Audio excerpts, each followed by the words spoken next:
A train 120-meter long crosses a pole in 10 seconds. How much time it will take to cross a train 80-meter long coming from the opposite direction at a speed of 28 meters per second? Now, in such questions, when we have two trains crossing each other, we have to do it by this formula. Now, as the train is coming from the opposite direction, the relative speed will be speed of train 1 plus speed of train 2. Now, it is given here that a train 120-meter long crosses a pole in 10 seconds.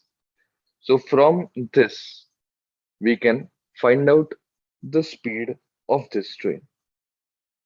So speed of train 1 will be, now the distance traveled is equal to length of train, that is 120, upon time, that is 10 seconds. So speed of train 1 will be 12 meters per second. How much time it will take to cross a train 80-meter long? Okay, so 80-meter, this will be length of train 2. This is length of train 1, 120 meters. Now we have to find out time. Now speed of train 2 is given to us as 28 meters per second.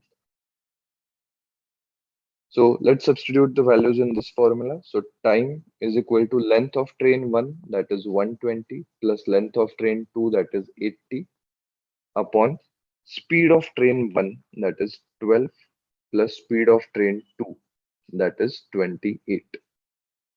So 120 plus 80, that is 200, divided by 12 plus 28, that is 40.